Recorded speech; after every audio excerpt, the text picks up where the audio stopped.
Newsbreak. Og karon sa detalye sa nagpagang mga balita sa One TV, Newsbreak Misamis Occidental. Mediatrix Homes miapilar og suporta sa konsiyo alang sa dugang tinubdan sa tubig. Miapilar og pagtugot sa konsiyo sa dakbayan sa Usamis ang tagdumalan sa Mediatrix Homes aron makamugna og laing water source alang sa mga kliyente nga nanimuyo sa bag-ong subdivision, ang Emerald Subdivision sa Barangay Bagakay. Nagkanayon si Majority Floor Leader Attorney Mars Tapayan nga wala makadawat og resolusyon ang konsiho mahitungod sa aplikasyon sa Mediatrix Homes nga mohimo og dugang waterworks sa rason nga kulang ang supply sa tubig gikan sa Prime Water o MOWD. Nasayra na lang sa konsiho sa dihang nadawat ang notice gikan sa NWRB o National Water Resources Board nga mohimo nini ang ahensya og hearing alang sa posibleng approval. Ang Rupina Subdivision may unang subdivision nga nabutangan og water pumping station og mausab kini ang kasamtangang nagsupply og tubig sa Emerald Subdivision. Hinungdan nga mas labi pa nga nagkulang ang supply sa tubig.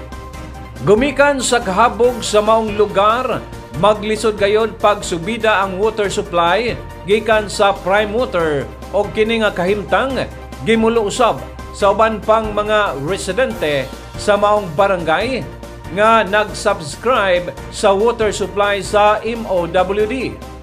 Kini nga intensyon sa Mediatrix Homes gipaboran usab sa uban pang mga miyembro sa konsiho sa rason nga basic necessity o importante kaayo ang tubig sa mga residente sa maong subdivision. Apan dili pa usab makapagawas og aksyon ang konsiho labot sa approval nga gipangayo sa Mediatrix Homes sa rason nga ihiring pa usab ang maong aplikasyon sa National Water Resources Board. I understand there was no coordination being done by this applicant ensure water supply with the LG of Samis about their application. You only heard of this when we received a copy of the notice of hearing from the National Water Resources Board. Ano ba siya? Dayon kay tungod lagi na ay kaugalingong water system karon existing ang kanang kuan, pero siguro wala go work kayo, Madam Chair, kay dili po siguro kay dako di kay ka-supply. So ang uban nagkuha sa Prime Water. That's why dili nakasaka ang supply dito sa amo dapit.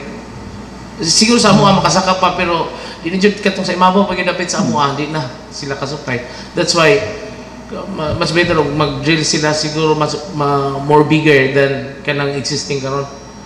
So Honorable Chair, what's this? Mediatrix really need a resolution or a go signal, a clearance coming from us if we have no objection on their application. So probably with that, if we're going to object on their application, they will have no water system with the residences inside Mediatrix, and we should also consider that they are also residents of Usamis. The City Legal Office holds the position that as it stands, considering that this letter was sent last February and that the same was already published in a newspaper and that it has been posted in conspicuous places in Usamis City, the City Council of Usamis, Prime Water, the punong barangay of Barangay Bagakay, still has time to file their respective oppositions, if any. However, we also concede to the Honorable Marcelian Tapayan's position that we also have the option to wait on the action of the National Water Resources Board before the LG will file its appeal in case that the decision is completely adversarial to us. One TV Newsbreak.